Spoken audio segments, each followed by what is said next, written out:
ओम नमो नारायणाय भगवते वासुदेवाय। जय श्री कृष्णा। नमस्कार दोस्तों, स्वागत है आप सभी का हमारे YouTube चैनल आर के भक्ति ज्ञान। भक्तों, आज हम आपको एकादशी के दिन सुनी जाने वाली व्रत कथा सुनाएंगे। आज कामदा एकादशी है, तो आज हम आपको कामदा एकादशी की व्रत कथा सुनाएंगे। तो सभी भक्तजन हमारी एकादशी की व्रत कथा को बड़े श्रद्धा भाव और प्रसन्न चित्त मन से सुने। जो भक्त हमारे चैनल पर नए जुड़े हैं, जिन्होंने अभी तक हमारे चैनल को सब्सक्राइब नहीं किया है, वो हमारे चैनल को सब्सक्राइब करें। बगल में घंटी का बटन अवश्य दबाएं, जिससे कि हम जो भी नई वीडियो अपलोड करें उसका नोटिफिकेशन आपके पास अवश्य पहुंचे। हमारी वीडियो को लाइक कर चैनल को सब्सक्राइब करें और कमेंट में ओम नमो भगवते वासुदेवाय अवश्य लिखें। आइए भक्तों, कथा श्रवण करते हैं। कामदा एकादशी का व्रत चैत मास की शुक्ल पक्ष की एकादशी तिथि के दिन रखा जाता है। बाकी एकादशी की तरह ही यह एकादशी भी परम पुण्यमयी बताई गई है। कामदा एकादशी का व्रत करने से और पद्म पुराण में वर्णित इसकी कथा का श्रवण करने से वाजपेयी यज्ञ का फल मिलता है। राजा दिलीप ने पूछा, भगवान मैं एक बात सुनना चाहता हूँ, चैत मास के शुक्ल पक्ष में किस नाम की एकादशी होती है? वशिष्ठ जी बोले, राजन, चैत शुक्ल पक्ष में कामदा नाम की एकादशी होती है। वह परम पुण्यमयी है। पाप रूपी ईंधन के लिए तो वह दावा नली ही है। प्राचीन काल की बात है, नागपुर नाम का एक सुंदर नगर था, जहाँ सोने के महल बने हुए थे। उस नगर में पुंडरीक आदि महा भयंकर नाग निवास करते थे। पुंडरीक नाम का नाग उन दिनों वहाँ राज्य करता था। गंधर्व, किन्नर और अप्सरा भी उस नगरी का सेवन करती थी। वहाँ एक श्रेष्ठ अप्सरा थी जिसका नाम ललिता था। उसके साथ ललित नाम वाला गंधर्व भी था। वे दोनों पति पत्नी के रूप में रहते थे। दोनों ही परस्पर काम से पीड़ित रहा करते थे। ललिता के हृदय में सदा पति की ही मूर्ति बसी रहती थी और ललित के हृदय में सुंदरी ललिता का नित्य निवास था। एक दिन की बात है, नागराज पुंडरीक राज्यसभा में बैठकर मनोरंजन कर रहा था। उस समय ललित का गान हो रहा था, किंतु उसके साथ उसकी प्यारी ललिता नहीं थी। गाते गाते उसे ललिता का स्मरण हो आया, अतः उसके पैरों की गति रुक गई और जीव लड़खड़ाने लगा। नागों में श्रेष्ठ ककर कोटक को ललित के मन का संताप ज्ञात हो गया। अतः उसने राजा पुंडरीक को उसके पैरों की गति रुकने एवं गान में त्रुटि होने की बात बता दी। करकोटक की बात सुनकर नागराज पुंडरीक की आंखें क्रोध से लाल हो गई। उसने गाते हुए कामातुर ललित को साफ दे दिया, द्रौपदी, तू मेरे सामने गान करते समय भी पली के वशीभूत हो गया, इसलिए राक्षस हो जा। महाराज पुंडरीक के इतना कहने पर ही वह गंधर्व राक्षस हो गया। भयंकर मुख, विकराल आंखें, देखने मात्र से भय जाने वाला रूप, ऐसा राक्षस होकर वह कर्म का फल भोगने लगा। ललिता अपने पति को विकराल आकृति देख मन ही मन बहुत चिंतित हुई। भारी दुख से कष्ट पाने लगी। सोचने लगी, क्या करूं, कहां जाऊं, मेरे पति पाप से कष्ट पा रहे हैं। वह रोती हुई घने जंगलों में पति के पीछे पीछे घूमने लगी। वन में उसे एक सुंदर आश्रम दिखाई दिया, जहाँ एक संत मुनि बैठे हुए थे। उनका किसी भी प्राणी के साथ वैरभाव नहीं था। ललिता शोधता के साथ तो वहीं गई और मुनि को प्रणाम करके उनके सामने खड़ी हुई। मुनि बड़े दयालु थे। उसने दुखिन को देखकर वे इस प्रकार बोले, सुबह तुम कौन हो, कहां से आई हो, मेरे सामने सच सच बताओ। ललिता ने कहा, मामुने, वीर धनवा नाम के एक गंधर्व है। मैं उन्हीं महात्मा की पुत्री हूँ। मेरा नाम ललिता है। मेरे स्वामी अपने पाप दोष के कारण राक्षस हो गए हैं। उनकी यह अवस्था देखकर मुझे चैन नहीं है। ब्राह्मण, इस समय मेरा जो कर्तव्य हो वह बताइए। विप्रवर, जिस पुण्य के द्वारा मेरे पति राक्षस भाव से छुटकारा पा जाएं, उसका उपदेश कीजिए। ऋषि बोले, भद्रे, इस समय चैत मास के शुक्ल पक्ष की कामदा नामक एकादशी तिथि है। जो सब पापों को हरने वाली और उत्तम है। तुम उसी का विधि पूर्वक व्रत करो और इस व्रत का जो पुण्य हो उसे अपने स्वामी को दे दो। पुण्य देने पर क्षण में ही उसके साप का दोष दूर हो जाएगा। राजन, मुनि का यह वचन सुनकर ललिता को बड़ा हर्ष हुआ। उसने एकादशी को उपवास करके द्वादशी के दिन उन ब्रह्मर्षि के समीप ही भगवान वासुदेव के श्री विग्रह के समक्ष अपने पति के उद्धार के लिए यह वचन कहा। मैंने जो ये कामदा एकादशी का उपवास व्रत किया है उसके पुण्य के प्रभाव से मेरे पति का राक्षस भाव दूर हो जाए। वशिष्ठ जी कहते हैं, ललिता के इतना कहते ही उसी क्षण ललित का पाप दूर हो गया। उसने दिव्य देह धारण कर लिया, राक्षस भाव चला गया और पुनः गंधर्व की प्राप्ति हुई। नवश्रेष्ठ वे दोनों पति पत्नी कामदा के प्रभाव से पहले की अपेक्षा भी अधिक सुंदर रूप धारण करके विमान पर आरूढ़ हो अत्यंत शोभा पाने लगे। यह जानकर इसे एकादशी के व्रत का यत्न पूर्वक पालन करना चाहिए। मैंने लोगों के हित के लिए तुम्हारे सामने इस व्रत का वर्णन किया है। कामदा एकादशी ब्रह्मत्या आदि पापों तथा पिशाचत्व आदि दोषों का विनाश करने वाली है। राजन, इसके सुनने से वाजपेयी यज्ञ का फल मिलता है। बोलो एकादशी माते की जय। एक बार एक राज्य में एक राजा रहा करता था। राजा बहुत ही बुद्धिमान और बलशाली था। राजा सदैव अपनी प्रजा का बहुत अच्छे से ध्यान रखता था। प्रजा भी अपने राजा को बहुत पसंद करती थी। राजा की 2 बेटियां थीं। राजा अपनी दोनों बेटियों से बहुत प्रेम करता था। राजा की छोटी बेटी देखने में बहुत सुंदर और सुशील थी और राजा की बड़ी बेटी छोटी बेटी के मुकाबले थोड़ी कम सुंदर थी।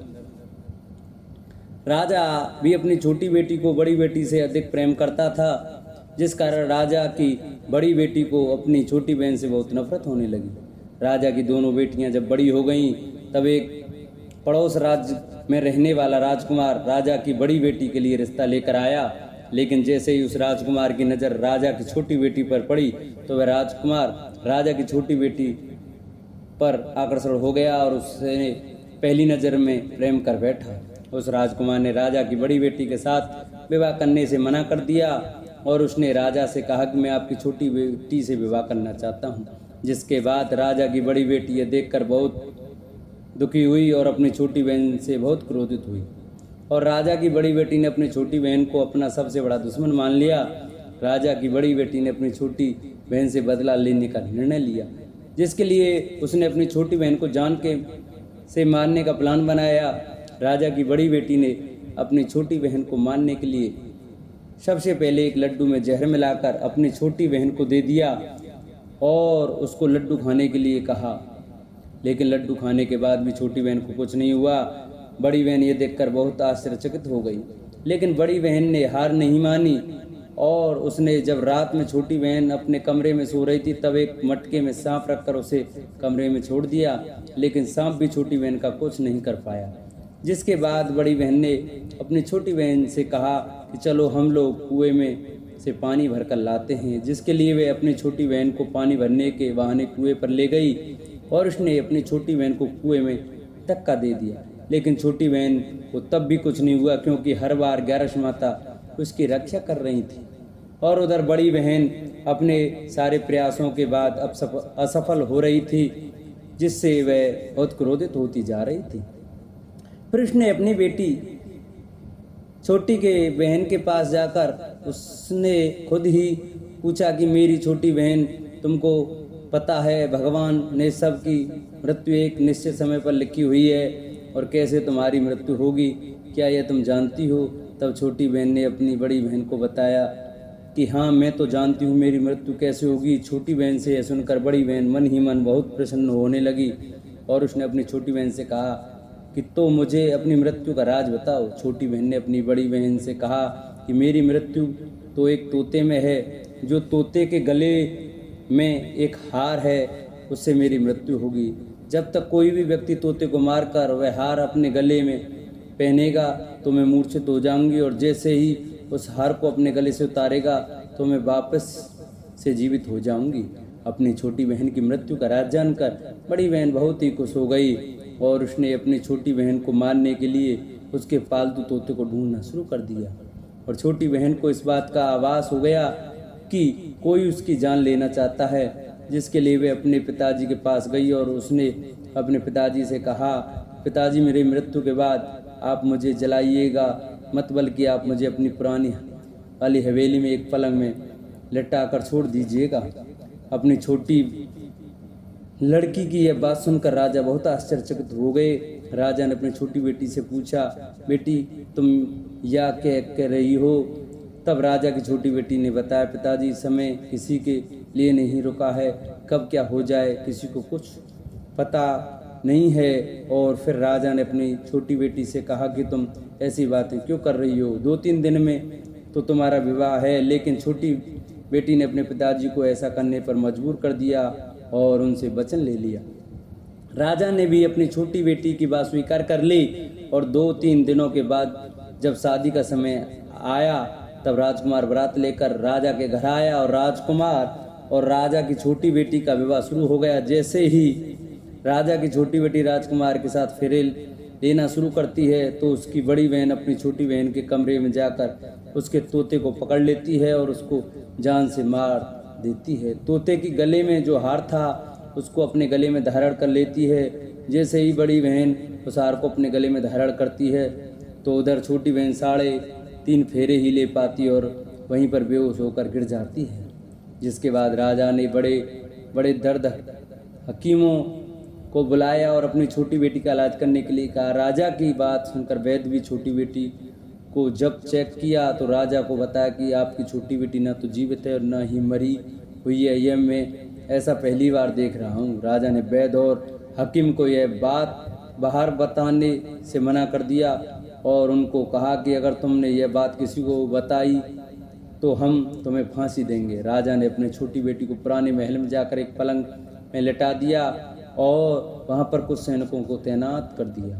वापस अपने महल पर आ गया। राजा की बड़ी बेटी अपने पिता के साथ आई और कहने लगी, पिताजी अगर यह शादी संपन्न नहीं हुई तो आपकी इज्जत का क्या होगा? आप कहें तो मैं आपकी इज्जत बचाने के लिए राजकुमार से शादी करने के लिए तैयार हूँ।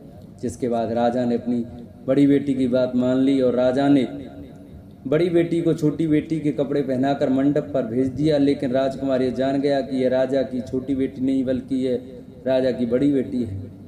लेकिन जब राजकुमार ने शादी करने से मना किया तो सभी लोगों ने राजकुमार को विवश करके राजा की बड़ी बेटी से बचे हुए फेरों को संपन्न करा दिया और विवाह करवा दिया। इसके बाद राजकुमार राजा की बड़ी बेटी को अपने महल में ले गया। राजकुमार राजा की बड़ी बेटी से न तो बात करता था, नहीं उसको पसंद करता था और न ही उसके आसपास भटकता था। और राजकुमार ने यह फैसला लिया कि वह अपनी प्रेमिका को ढूंढ कर रहेगा और यह जानकर रहेगा कि उसके साथ क्या हुआ है। एक दिन राजकुमार अपने घोड़े पर सवार होकर राजा के पुराने महल के पास पहुंच गया, जहां पर उसने कुछ सैनिकों को देखा। महल के पास पहुंचकर राजकुमार ने जब महल को ध्यान से देखा तो वह समझ गया कि यह तो हमारे ससुर जी का महल है। तब राजकुमार ने सैनिकों से पूछा, तुम लोग यहाँ क्या कर रहे हो और इस महल के अंदर उस पलंग में कौन लेटा है? जिसके बाद सैनिकों ने बताया कि यहाँ वह राजा की छोटी बेटी लेटी है। यह सुनकर राजकुमार बहुत प्रसन्न हो गया और वह तुरंत अपनी प्रेमिका के पास पहुंच गया और उसकी सेवा करने लगा। जैसे ही रात हुई तो राजा की छोटी बेटी उठकर खड़ी हो गई। राजकुमार ये देखकर बहुत खुश हो गया और उसने अपनी प्रेमिका से पूछा कि तुम यहाँ क्या कर रही हो? तुम मेरे साथ मेरे घर चलो। राजा की छोटी बेटी ने राजकुमार को सारी बातें बता दी। मेरी जान एक तोते में बसी थी और मैंने ये बात सिर्फ अपनी बड़ी बहन को बताया था और मुझे पता है कि उसने ही मुझे मारने का प्रयास किया है। उसके पास एक हार है जिसको वह सुबह पहन लेती और रात को उतार देती है। जब तक वह हार को पहने ले रहती है तब तक मैं मूर्छित रहती हूँ और जैसे ही वह हार को उतार देती है तो मैं जीवित हो जाती हूँ। और जब तक मेरी बड़ी बहन के पास वह हार है तब तक मैं ऐसे ही जीवित और मूर्छित होती रहूँगी। अगर मेरी बड़ी बहन के पास जो हार वह मेरे हाथ में लग जाए तो मैं हमेशा के लिए जीवित हो जाऊँगी।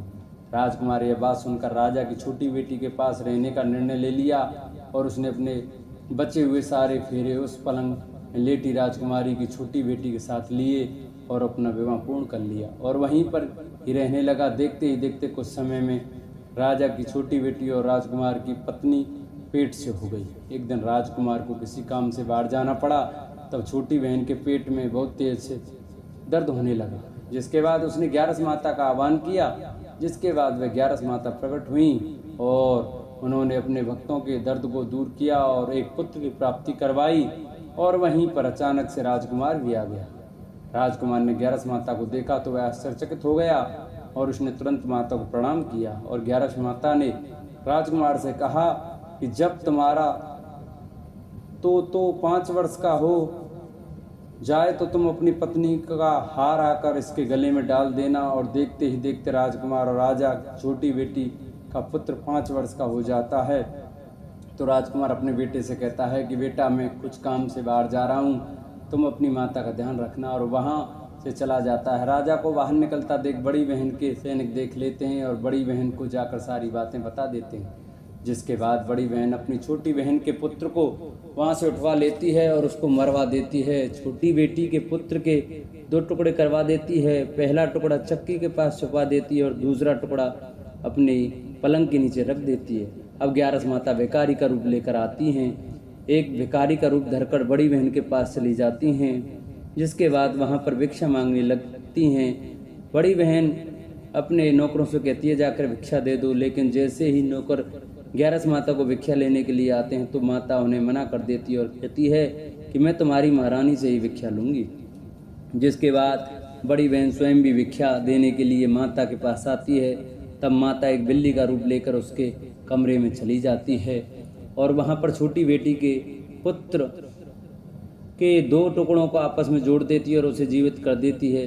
उसे वहाँ से ले जाती है। राजकुमार अपने बेटे को लेकर अपनी पत्नी के पास जाता है और उससे कहता है कि तुम इसका ध्यान रखना, अगर तुम इस बच्चे का अच्छे से ध्यान रखोगी तो मैं तुमसे बात करूँगा। एक दिन राजकुमार अपने बच्चे से कहता है कि तुम मम्मी से उनके गले का हार मांग लो। जिसके बाद राजकुमार का लड़का अपनी मम्मी के पास जाता है और कहता है कि मम्मी, मुझे तुम्हारा हार चाहिए जो तुमने गले में पहन रखा है। यह सुनकर पहले तो बड़ी बहन क्रोधित होती है और उसको यह याद आता है कि राजकुमार ने कहा था कि अगर मैं इस बच्चे का ध्यान अच्छे से रखूंगी तो वह मुझसे बात करेंगे, जिसके कारण वह हार को उस बच्चे को दे देती है और वह तुरंत हार को ले जाकर अपने पिताजी को दे देता है। और तभी राजकुमार अपने बेटे को लेकर वहाँ से जाने लगता है और अपनी पत्नी से कहता है कि तुम हमारे लिए खाना बना कर रखना, मैं शाम को आकर तुम्हारे साथ खाऊंगा।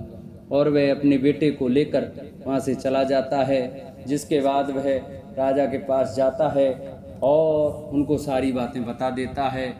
राजा अपनी बड़ी बेटी की यह करतूत सुनकर बहुत क्रोधित होते हैं और अपनी परवरिश पर ही दोष देने लगते हैं और राजकुमार को अपनी छोटी बेटी के साथ रहने का आदेश देते हैं। बोलो 11 माता की जय।